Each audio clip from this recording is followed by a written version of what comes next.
Ang dagat sa bayan ng San Felipe ay madalas mapayapa.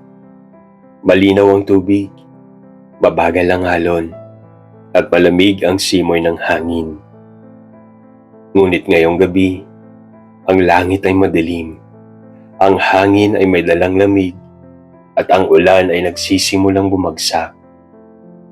Hindi ito karaniwang bagyo, ngunit sapat na para mapilitang maghanap ng masisilungan ang mga nasa dalampasigan.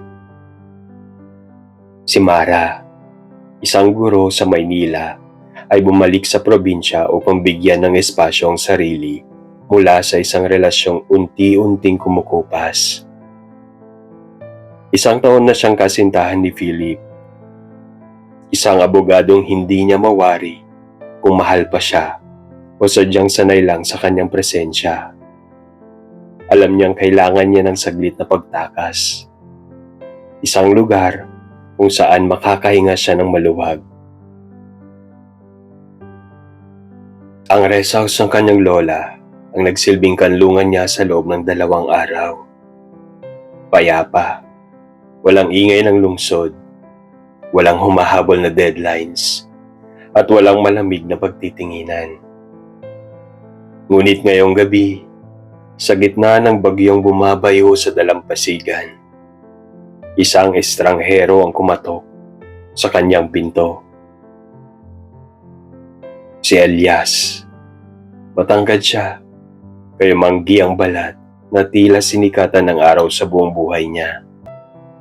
Matipuno ang pangangatawan at may matang parang alon. Minsan banayad, minsan may bahid ng panganib. Isa siyang mangingisda, isa sa mga pinakakilalang tauhan ng resort na dating pinapatakbo ng kanyang pamilya. Pasensya na, aniya na may halong pag-aalinlangan. Napadpad ako rito. Malakas kasi ang ulan eh. Baka hindi ako umabot sa bahay. Alam ni Mara ang buhay sa probinsya. Hindi pwedeng magpabaya sa mga panauhin lalo na sa ganitong sitwasyon. Pumasok ka, sagot niya at binuksan ang pinto ng bahagya. Pagkapasok ni Elias, dala niya ang amoy ng dagat at ulan. Basa ang kanyang damit, kaya naghanap si Mara ng tuwalya. Ngunit hindi niya maiwasang mapansin ang pagkahulma ng katawan ni Elias, lalo na sa basang sando nito. Hindi niya maintindihan kung bakit tila uminit ang kanyang pakiramdam kahit na sobrang lamig ng gabi. At dahil sa sama ng panahon, napilitan silang manatili sa loob ng bahay. Wala silang masyadong napag-usapan. Ilang palitan ng salita tungkol sa bagyo, sa buhay sa probinsya, sa dagat na tila nananahimik ngayong gabi. Ngunit sa katahimikan, may isang bagay na unti-unting pumupuno sa pagitan nila. Hindi sila estranghero, ngunit hindi rin sila magkaibigan. Isa silang misteryo para sa isa't isa. Habang lumalalim ang gabi, ang ulan ay bumabagsak ng malakas. Sa kabila ng sipol ng hangin sa labas, ang loob ng bahay ay tahimik. Maliban sa mahihinang tunog ng kanilang paghinga. Sa ilalim ng malabong liwanag ng kandila, hindi na iwasan ni Mara na sulyapan si Elias. Ang pawis sa kanyang leeg, ang matipunong dibdib nito, ang paraan ng kanyang paggalaw na parang may kakaibang magnetismo ang lalaki. Isang tahimik, ngunit marahas na alon na handang sumakop sa kanya. At alam niyang nararamdaman din ito ni Elias. Ang paghinga nito ay bahagyang bumigat. Ang mga mata nito'y May bagyang sinag ng pagnanasa. Ngunit hindi niya inaasahan ang dahan-dahang paglapit ni Elias. Hindi ito nagmamadali. Parang isang alon na unti-unting umaabot sa dalampasigan. Hinihintay kung hahayaan itong humalik sa buhangin. Nang magtagpo ang kanilang mga mata, nagtagal sila sa saglit na yon.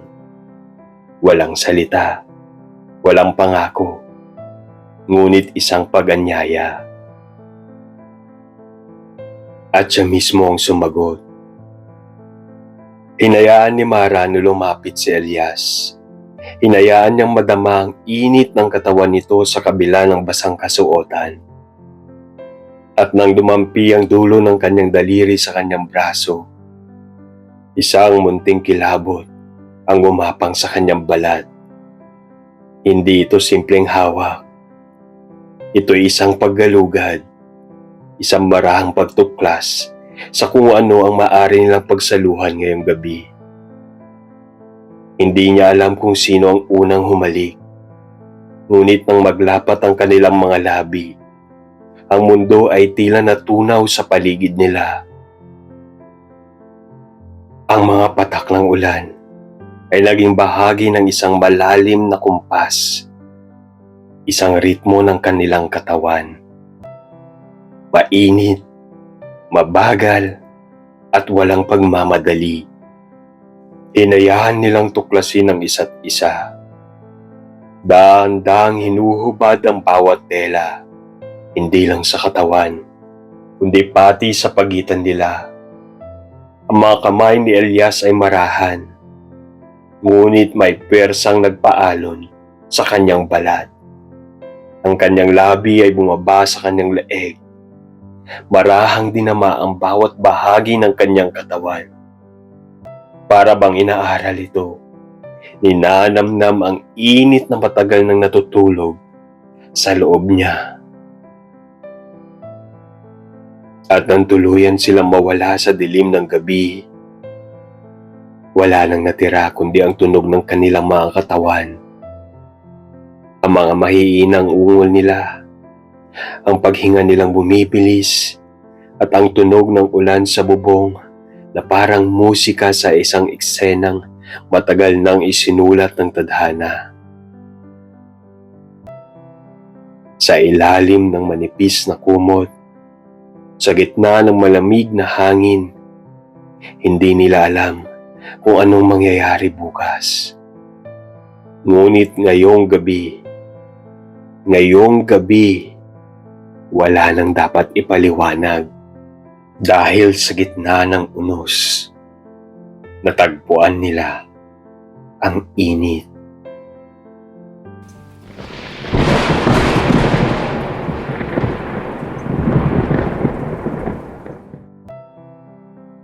Sa madilim na silid na tanging liwanag ng kandila ang nagbibigay ng anyo sa kanilang hubad na katawan, bumibigat ang paghinga ni Mara habang hinahaplos ni Elias ang kanyang balat. Banayad ang kanyang mga daliri. Tila tinatanda ng bawat guhit, bawat pinong sensasyon sa kanyang katawan. Ang init ng kanilang balat ay lumilikha ng kakaibang alon sa pagitan nila. Hindi lang basta pagnanasa, kundi isang matinding pagsuko sa isa't isa. Ang ulan sa labas ay patuloy na bumubuhos. Ngunit ang init sa pagitan nila ay tila lumilikha ng sarili nitong bagyo. Hinayaan ni Mara ang kanyang mga mata na pumikit habang bumababa ang labi ni Elias sa kanyang leeg. Mainit, basa, at mabagal ang bawat halik. Hindi nagmamadali, hindi kinakapos sa oras. Parang isang pintor na maingat na iginuguhit ang kanyang obra at sinasaliksik ni Elias ang kanyang katawan gamit ang kanyang bibig.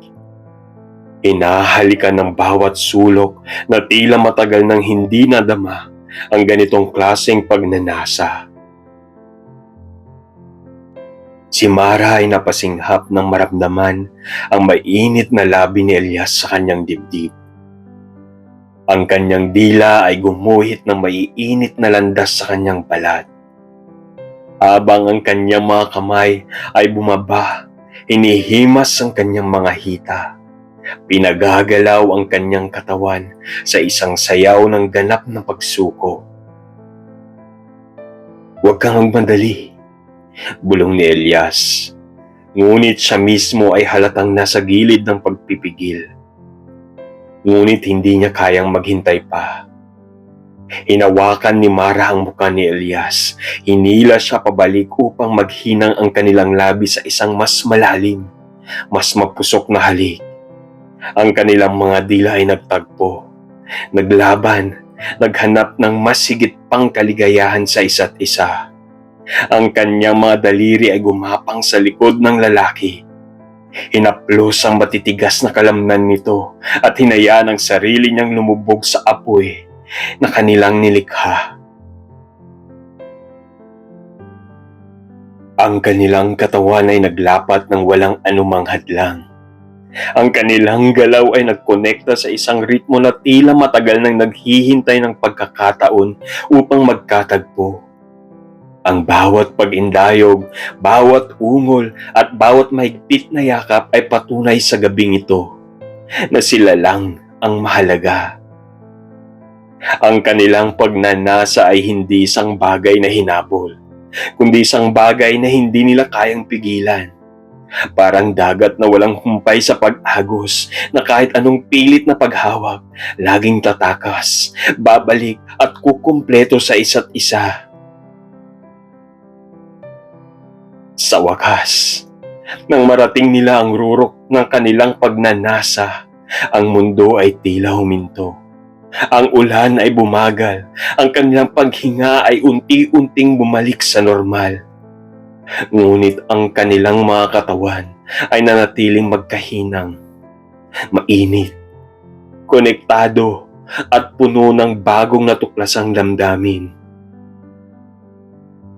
Sa katahimikan ng gabi, hinaplos ni Elias ang buhok ni Mara at siya naman ay napangiti habang nakapikit. Ramdam ang tibok ng kanyang puso na unti-unting bumabalik sa normal.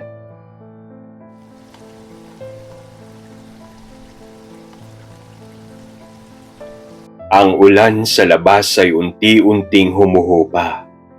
Ngunit ang init sa pagitan ni Mara at Elias ay patuloy na nag-aalab.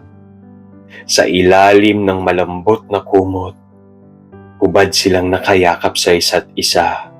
Ang kanilang mga katawan ay magkahinang pa rin. Hindi pa ganap na nakakalaya mula sa pagnanasa ng nagdaang sandali. Ngunit hindi pa tapos ang kanilang gabi.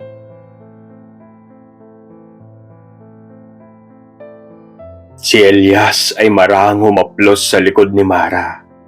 Ang kanyang mga daliri ay dumaan sa bawat hubog ng kanyang katawan na tila inaaral ito ng paulit-ulit.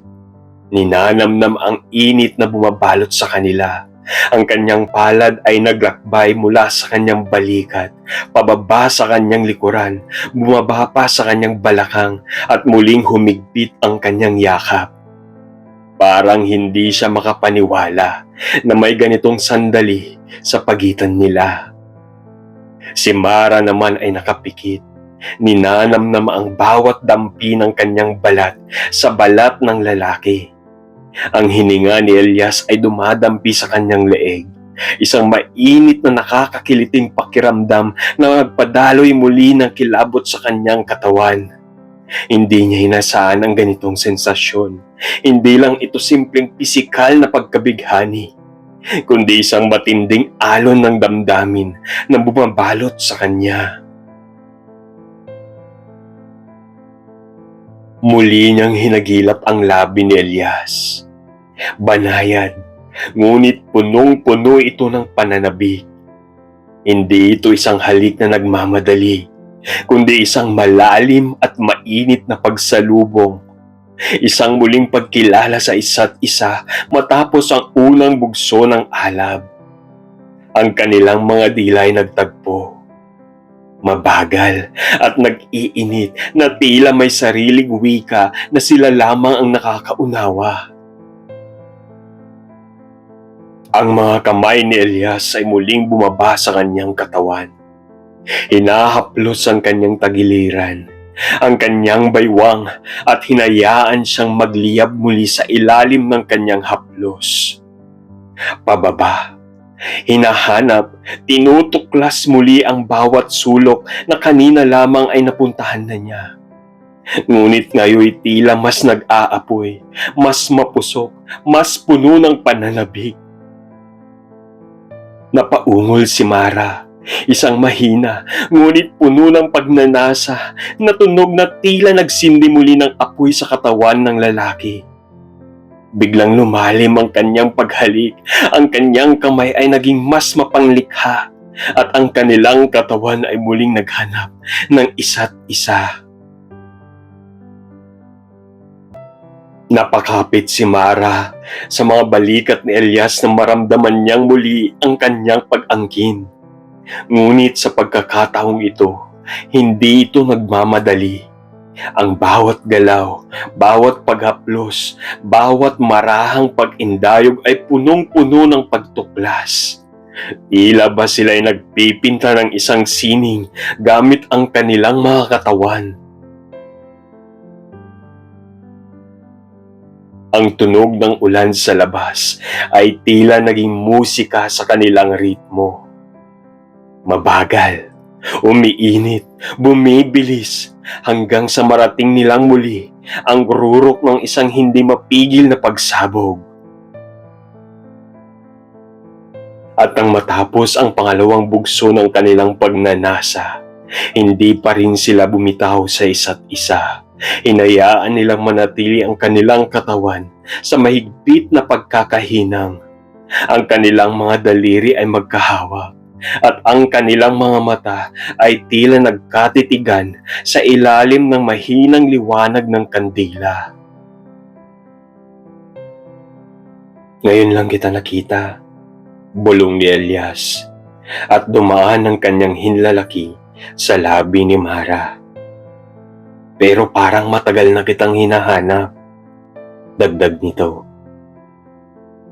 Hindi agad sumagot si Mara. Sa halip, isang banayad na halik sa kanyang palad ang kanyang isinagot habang nakayakap sa kanya. Hinihiling na sana'y hindi pa matapos ang gabing ito.